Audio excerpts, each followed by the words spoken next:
لَسَوْفَ يُعْطِيكَ رَبُّكَ فَتَرْضَى، میں نے آپ کو راضی کرنا ہے۔ اتنی بڑی ہستی حفظہ، تیرے گھر میں نبی کے 2 جوڑے تھے یا ایک تھا؟ ایک تھا، کہ اسی کو خود دھوتے تھے، نوکر نہیں دھوتا تھا، بیگم نہیں، خود دھوتے تھے، سکھاتے تھے، پہن کے باہر آتے تھے۔ کئی دفعہ ایسا ہوا کہ نہیں ہوا کہ نماز کا ٹائم آیا اور بلال نے آ کے آواز لگائی، یا رسول اللہ نماز کا وقت ہو چکا ہے، اور آپ فرماتے تھے بلال ابھی میرے کپڑے خشک نہیں ہوئے، ہنے سکنے پائے، ہنے سکنے پائے، علی گلین میں آ جانا۔ نماز لیٹ ہو جاتی تھی، کپڑے خشک نہیں ہوتے تھے۔ اور تمہیں وہ دن تو یاد ہوگا کہ ایک دفعہ جوڑا بھی نہیں تھا، ایک چادر ہی تھی، اسی کو گلے میں اور بدن پہ لپیٹ کے نماز پڑھائی تھی۔ اور تمہیں وہ بھی یاد ہوگا کہ ایک دفعہ چادر بھی نہیں تھی تو ایک انصاری عورت سے کپڑے ادھار مانگ کے جا کے نماز پڑھائی تھی۔ تم محل بنا کے تکبر میں آتے ہو کہ ساڈا محل ویکھو، ساڈا سیٹ اپ ویکھو، ساڈا سٹیٹس ویکھو۔ لعنت ہے تمہاری اس سوچ پر کہ تم نے پیسے کو سٹیٹس بنایا ہے، تم نے سونے چاندی کو سٹیٹس بنایا ہے، تم نے اپنی فیکٹری بنگلوں کو اور گاڑیوں کو سٹیٹس بنایا ہے۔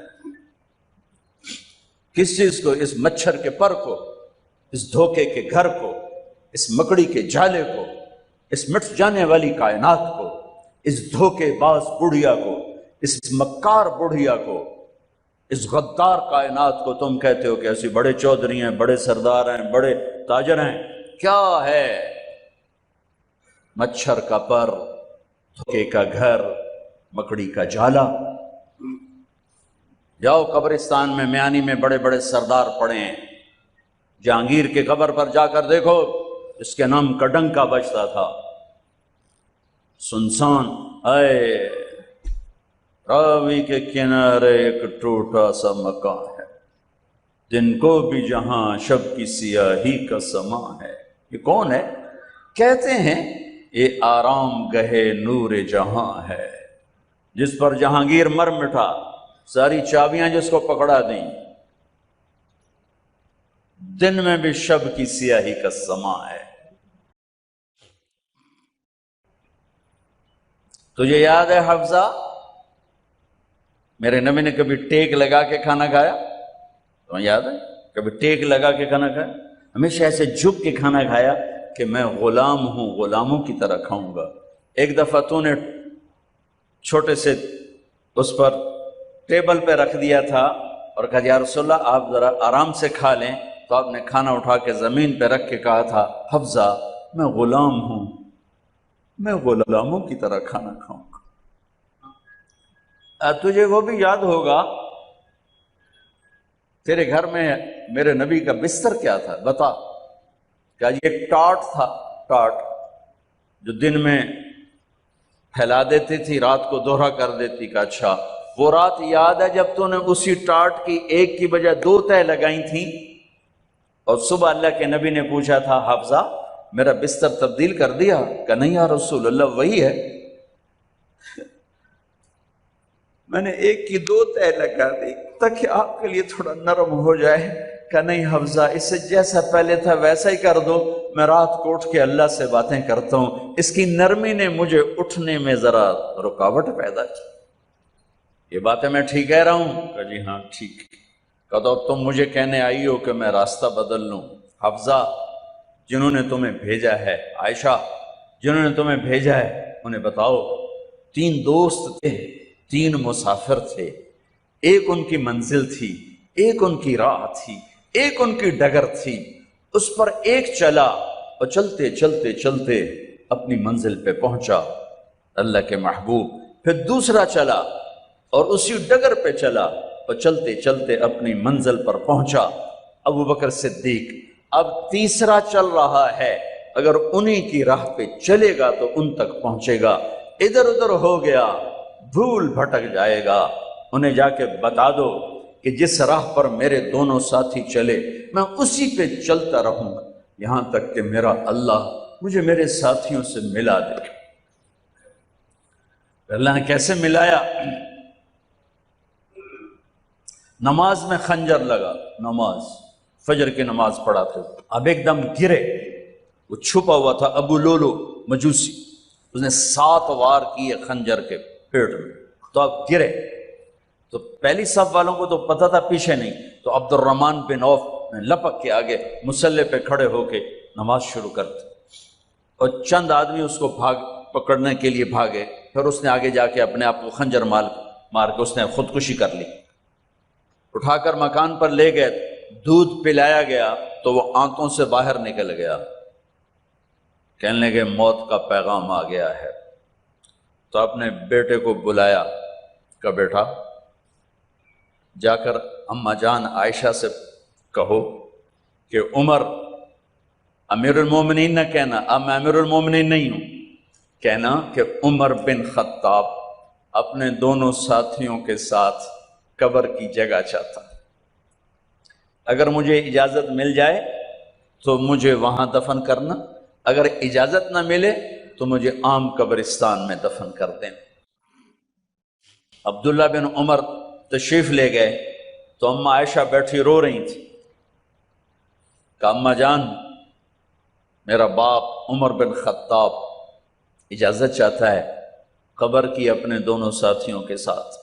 تو حضرت عائشہ رضی اللہ تعالیٰ عنہ رونے لگی، پہلے بھی رو رہی تھی، کہا عبداللہ یہ جگہ تو میں نے اپنے لیے رکھی ہوئی تھی کہ میں اپنے خامند اور باپ کے ساتھ میں بھی ایک کونے میں سو جاؤں گی، لیکن اگر عمر کی خواہش ہے تو اس جگہ کا عمر مجھ سے زیادہ حقدار۔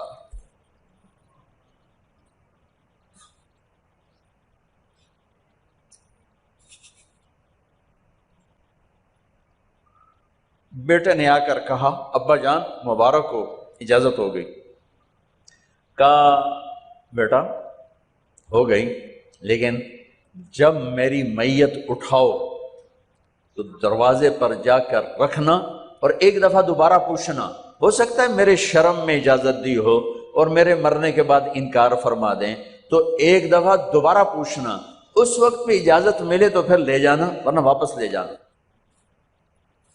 حضرت علی اور حضرت حسن تشریف لائے جس دن انتقال ہو رہا ہے، تو گھبراہٹ دیکھی تو حضرت علی نے فرمایا عمر موت سے ڈر گئے ہو؟ کہ نہیں موت سے نہیں ڈرا، موت کے بعد کیا ہوگا اس سے ڈر گیا۔ یہ کون کہہ رہا ہے؟ میرے بعد کوئی نبی ہوتا تو عمر ہوتا، یہ وہ کہہ رہا ہے۔ یہ کون کہہ رہا ہے؟ آپ نے کہا آج رات میں جنت میں گیا تھا، میں نے ایک بڑا خوبصورت محل دیکھا، سونے چاندی زمرد یاقوت موتیوں کا، میں نے کہا یہ کس کا ہے؟ تو مجھے کہا گیا یہ آپ کے غلام عمر بن خطاب کا ہے۔ کون کہہ رہے ہیں؟ موت کے بعد جو ہوگا اس سے ڈر رہا ہوں۔ کہ آپ مسجد میں انٹر ہوئے، مسجد میں ایسے لوگ تھے، ادھر ابو بکر تھے اور ادھر عمر تھے، ہاتھ دیو، آپ نے یوں ہاتھ پکڑ لیے، دونوں کے ایسے ہاتھ پکڑ لیے، ادھر ابو بکر ادھر عمر، کہ مجھے دیکھ رہے ہو؟ کہ جی۔ کہ قیامت کے دن میں ایسے اٹھوں گا کہ میرے ادھر ابو بکر ہوگا اور ادھر میرے عمر ہوگا۔ یہ عمر کہہ رہے ہیں موت سے نہیں ڈرا ہوں، موت کے بعد کیا ہوگا اس پہ ڈر رہا ہوں۔ تو حضرت علی نے فرمایا کیوں ڈرتے ہو؟ میں گواہی دیتا ہوں، میں نے کئی دفعہ اللہ کے محبوب سے سنا کہ جنت کے بڑی عمر کے، ایک تو نا جنت کے نوجوانوں کے سردار، وہ تو حسن حسین ہیں، میں نے کتنی دفعہ سنا اللہ کے نبی سے کہ جنت میں بڑی عمر کے لوگوں کے سردار ہیں ابو بکر اور عمر۔ تو آپ نے کہا قیامت کے دن گواہی دو گے؟ آپ نے کہا، حضرت علی نے کہا میں بھی گواہی دوں گا، میرا بیٹا حسن بھی گواہی دے گا۔ وہ حضرات تشریف لے گئے تو موت کی آہٹ کو محسوس کیا تو بیٹے کی گود میں سر تھا عبداللہ بن عمر کا، بیٹا مجھے زمین پہ لٹا، انہوں نے یہاں سے ہٹا کر یہاں سر رکھ دیا، وہ حق سنا نہیں کیا کہہ رہا ہوں، زمین پہ ڈال دیں۔ ان کا جی نہیں چاہ رہا تھا کہ کیا کہہ رہا ہوں، زمین پہ ڈالو۔ انہیں آگے کر دے، وہ تو پیچھے اٹھے، اپنا چہرہ مٹی میں یوں رکھ دیا اور مٹی میں منہ ملنے لگے ایسے، اور کہہ رہا ہے ویل ویل لک یا عمر ان لم یغفر لک عمر ان لم یغفر لک ربک، اے عمر اگر تیرے رب نے آج تجھے معاف نہ کی تو تو ہلاک ہو۔ ویل لک ولامک ویل لک ولک یا عمر ان لم یغفر لک ربک، عمر اگر آج تجھے اللہ نے معاف نہ کی تو تو ہلاک ہو۔ اتنے بڑے مقام والے 1,24,000 میں ایک آدمی ہے مراد، جس سے مانگا گیا ایک آدمی، یا اللہ عمر دے دے میرے اسلام کی بلندی کے لیے۔ وہ کہہ رہے ہیں ویل لک یا عمر ان لم یغفر لک رب،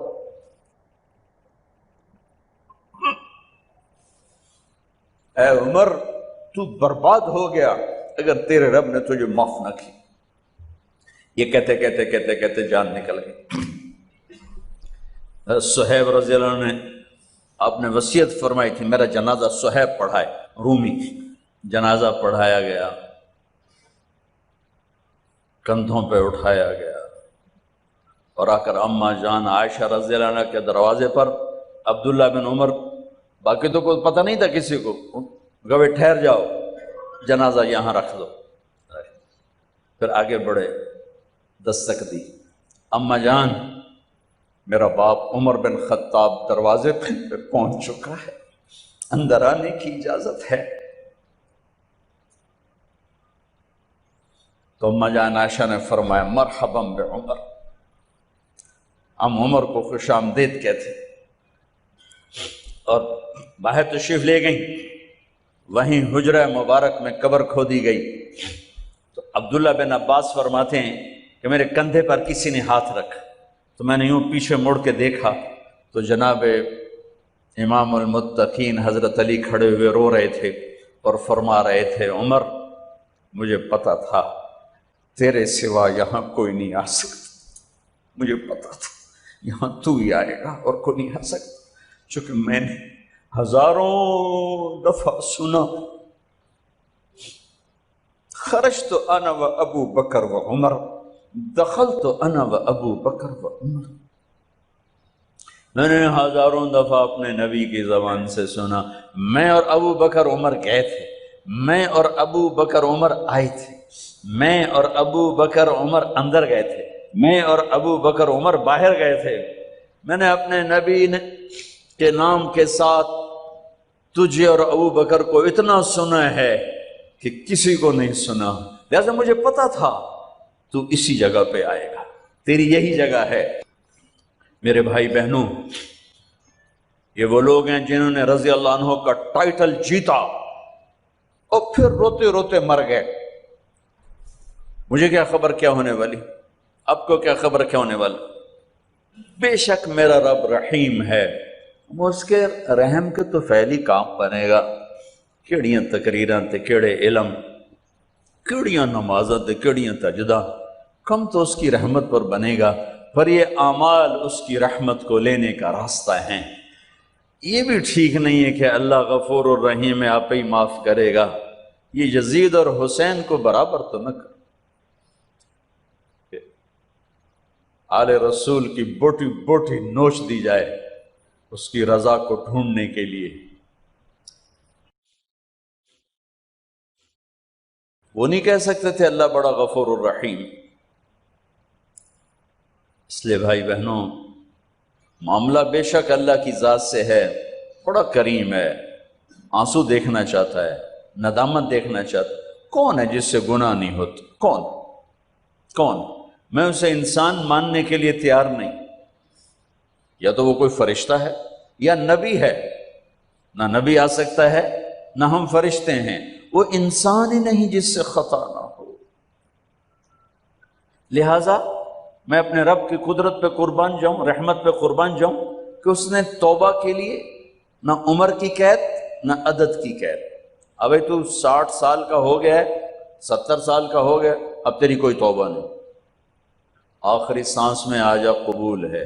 ابھی تیری 100 دفعہ ٹوٹ چکی ہے توبہ، اب 101 دفعہ قبول نہیں، 1 کروڑ دفعہ توڑ کے آ جا قبول ہے.